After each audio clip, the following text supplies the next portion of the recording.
What's going on, guys? Hey, welcome to Raefe Jenkins podcast. Hey, we believe that you should start a business. We believe that you have every tool known to man, just with the technology and access to other people to ask questions to grow your business. Maybe you're at the stage where you're growing your business. You want to sell your business wherever you're at in the entrepreneur stage. We like interviewing different people. Jace Thomas. Jace, how you doing, bud? I'm doing great. Thank you for having me. Yeah, man. So tell us a little bit about yourself and then we'll get into your business.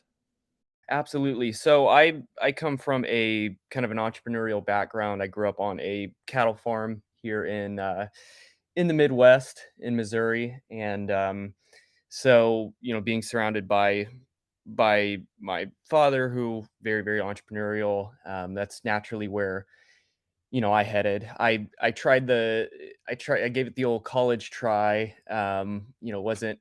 Wasn't meshing well with college, so I just started building businesses from age 13. I started a home recording studio, and then it just kind of took off from there. That's awesome. So you grew up on a farm doing what? Just out of curiosity. What kind of Yeah, hard manual labor did your dad force you to do? Let's get to the bottom of this. I think my main job was the bottle feeding the calves, the baby cows. My Brutal. yeah, Brutal. my job wasn't too difficult, but mainly just a cattle farm and just a milk farm. No That's crops or cool. anything like that. That's cool. That's not hard. That's not hard. I've heard a lot worse. Yeah. So you have a company right now, Hyperion, and you started small out of college and then you grew it into what it is today. Tell us a little bit about your business, how it grew to where you're at and the direction you're hoping to go. Yeah, absolutely. So we started as a marketing company a few years back, and my main goal was to, um, I was just banging my head against a wall with every 9 to 5 that I worked at, and so my main goal was to become more of a full time partner, full time dad, and less of a full time employee. So after lots of research, lots of trial and error, we launched a marketing company, mainly focusing on web design. Um, and then that gradually turned into, an SEO company, specifically.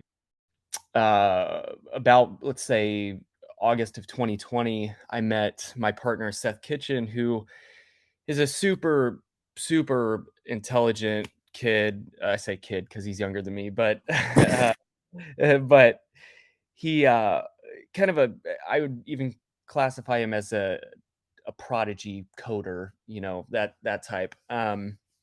So we developed Hyperion, which we get our inspiration from the name from the great redwoods in California. So those massive trees. Uh, Awesome. yeah, and he helped develop the brand. He helped launched it. And so we started that company as specifically a software development company, focusing on cross-platform software development. So very small, but lean and mighty development teams, and we're allowed to deploy our clients' code across multiple platforms. So iOS, Android, web, etc. Um, so we kind of rolled everything into one brand. We have Hyperion Marketing, which is an SEO company specifically for SaaS companies, so software as a service. And then Hyperion is now graduating from being solely a software development company to, we like to look at it as more of a big data company. Um, so it's at a very rudimentary and infant stage. Hyperion 2.0, I guess you could call it, is, but Awesome. um, but we've got a really solid vision for it and lots of motivation to build it into, um, a really great platform for tech startups across the world. Well, hey, so talk about a little bit of the development stage because I feel like a lot of entrepreneurs, like when they start, they feel like, not saying that excellence and perfection and striving for perfection is obviously, unimportant. Obviously, that stuff's important, trying to go above and beyond for your clients and bringing value to humanity and leaving the world better than how you found it, etc. But like the development stages of actually starting and then adjusting and seeing what works and getting rid of what doesn't work. Talk about your process, because even now you're talking about the transition of your business. And then I'm hearing your story on like how you started small and then it was going good here. So that you kind of pivoted and you're focusing on this. So let's talk about the trial and error specifically. Like, be a little bit more specific on your journey, Mhm. and maybe we get some insight to other people who are listening on maybe giving them courage to just start and figure it out along the way. Absolutely. So I'll summarize the because in my mind, Hyperion's a two-part type of venture, maybe even a three-part. But I'll summarize the marketing side of things very quickly. Hyperion Marketing, like I said, started as a web design company, morphed into kind of a SaaS SEO company. Um, what I found was the world of web design became very just just convoluted, diluted, whatever you want to call it. There was so much competition, and so um, we were very confident in our abilities, our services, but uh, wanting to just simply choose the clients we work with was a huge factor in why we changed. I personally am obsessed with the world of software. So instead of, checking in with a lawyer client, and we do have clients of all industries, but um, instead of checking in with a construction client, we wanted to work very, very closely with SaaS companies, software companies that have the ability to grow to an extremely large range. So um, we also saw the need. There are companies out there that are specific for SaaS SEO, but not not in the way that we envision it. So uh, that's kind of how that morphed over a couple years. The software company, so Hyperion, um, we started, interestingly enough, we started as an equity only company. So Seth had his gigs going, so he was generating income. I had my marketing. And so I was generating income, and so yeah, we started equity only on that. That's awesome. Yeah, I think it's important for a lot of people to know that, concepts and ideas on paper, that's a good strategy, but like seeing what works and what doesn't work and then focusing on what does work as opposed to wasting your time on what doesn't work, that's super important. I know, like Patrick Bet David, that's actually a guy that I interviewed, and he Mhm. said that only 20% of his ideas work. So once he realizes that the 80% does not work, he kind of kicks it to the curb and focuses just on the 20%. So Yep. for any entrepreneur that's listening, I mean, that is super important. Focusing on what works, having a good general idea of what may work is cool, but like pay attention to the metrics, to the analytics, to statistics of what's working. And what works for you is constantly evolving, constantly developing, and then eventually you got to deal with Dunkin' Donuts. Like, talk a little bit about your connection there and the process, because I don't know many people that could actually say that. That's a huge accomplishment. And if you Yeah. want to make the connection for me, that'd be great too. No, I'm just kidding, but for real. Right, right. But talk about that, like that journey of getting Dunkin' Donuts. That's huge. Yeah, yeah, absolutely. And just one thing real quick, just to kind of to piggyback on what you were saying, I think as an entrepreneur, a business owner, one of the and this is an obvious point, but one of the most important things that you can do is mitigate frustration, because there will be countless times, thousands and thousands of times that you just run into a wall, in the game of business. And so mitigating frustration is so important. You could call it pivot. We've changed directions, whatever, so many times. And just like you were saying, the 80% didn't work. You take the 20% and double down as best as possible. But Yeah, so Dunkin' Donuts, we did a lot of, it was more so on the marketing side of things and brushing up against on the software side of things. So, we did a lot of, marketing automation. We came in and really turned their presence on Google around in regards to reviews.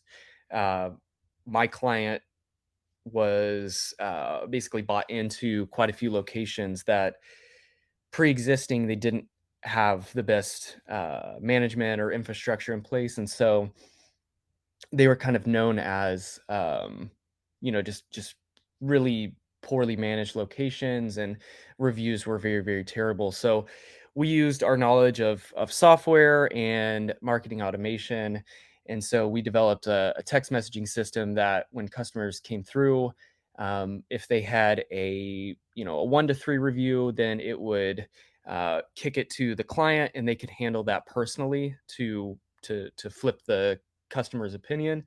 If they left a 4 or 5 review, then it hit them with a Google link, and they were able to. It's a pretty standard review format, but, sometimes the simplest things we absolutely turned around probably I want to say 10 to 15 of his locations, and so, that was definitely a win that we had. So did you know this guy originally? Did you cold call him? Like, is it a connection? Like, how did that connection start? Yeah, I think, and this is really, if you're an entrepreneur or a business owner and you're not utilizing Facebook groups, I know it's almost a little old school at this point, but, that's where that's where a lot of our business comes from. I think this was he posted in a local group, and, I try to, the comments that people leave, the posts are going to get flooded with comments. So I try to leave something that's not salesy, but it's memorable.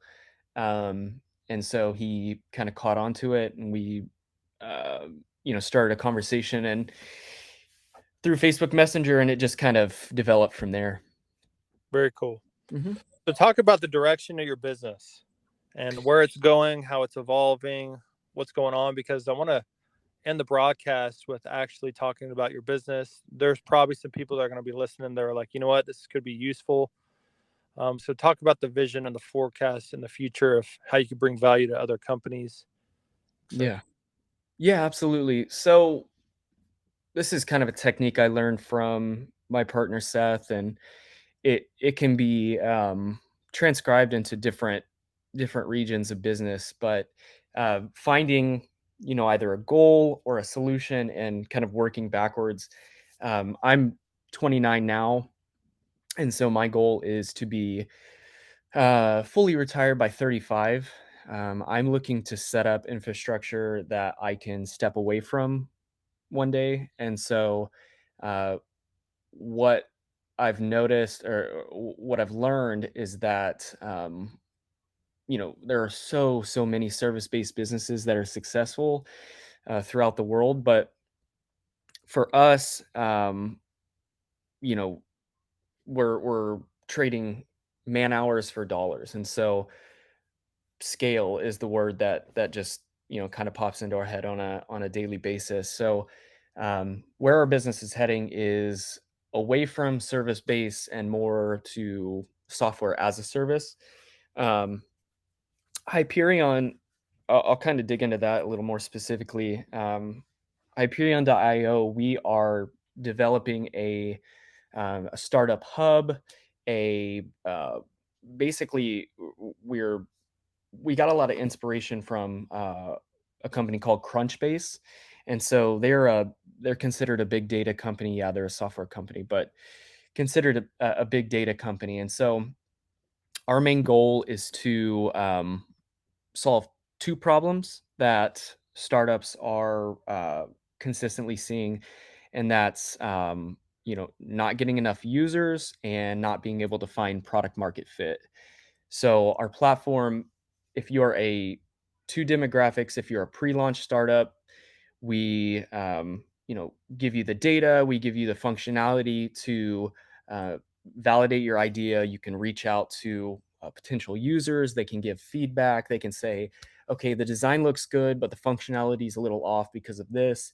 Um, and then that startup can collect all that data and they can compile it, they can match comparisons, and then they can, either pivot or change directions or modify from that point. Now, if it's a launch startup, which is our second demographic, then um, as many people know, growing your startup is very, very difficult, gaining users. And so we want to assist in growth and overall scale of the tech startup world. So whether you're a health tech or a wealth tech or whatever ed tech, whatever it may be, the industry, it doesn't matter so much, but we want to build a platform that's going to provide a ton of startup resources and um, just make it possible for startups to thrive. It's awesome. So what I like to do at the end of every interview is just open it up for the person I'm interviewing to say anything that you think is important. Maybe reiterate something you already said. Maybe it's a new idea, a new thought. But I just wanted to close it out with giving you the opportunity to say whatever it is that's on your mind. Yeah, yeah, absolutely. I appreciate that. So I guess it's two part, maybe a slightly redundant, but if you're an entrepreneur or a business owner, one of my, coming from past experience, one of my biggest pushes is, it can be extremely scary, very difficult. It can seem impossible at times, but uh, I'm a huge proponent of going the non-traditional route. If you are in a 9 to 5 and very, very lost, maybe even depressed like I was, um, you know start grinding. You can still keep your full-time job, grind on the side. I mean, I have 3 kids, and so there's a lot of things you can do to start building. Start it as a side hustle, grow it, start somewhere is I guess one of my main points. Looking back, if I didn't start this business and go full time, yes, it's very, very, very stressful, as many people know, owning a business and operating it and wearing multiple hats. But it still beats, going to a 9 to 5 and a dead end 9 to 5, I should say, and just kind of banging your head against a wall. The second part that I want to mention is, go check out Hyperion.io if you have a startup, tech startup. If even sell a technology related product, uh, you know, go check out the platform. Like I said, it is in beta stage. And so still working out a few kinks here and there, but um, we are very confident we're building a platform that's going to help you validate your idea and or grow and scale beyond. Awesome. Jace, thank you so much for your time, buddy. Yeah, thank you so much for having me. I appreciate it. We'll talk. All right. Bye. Bye.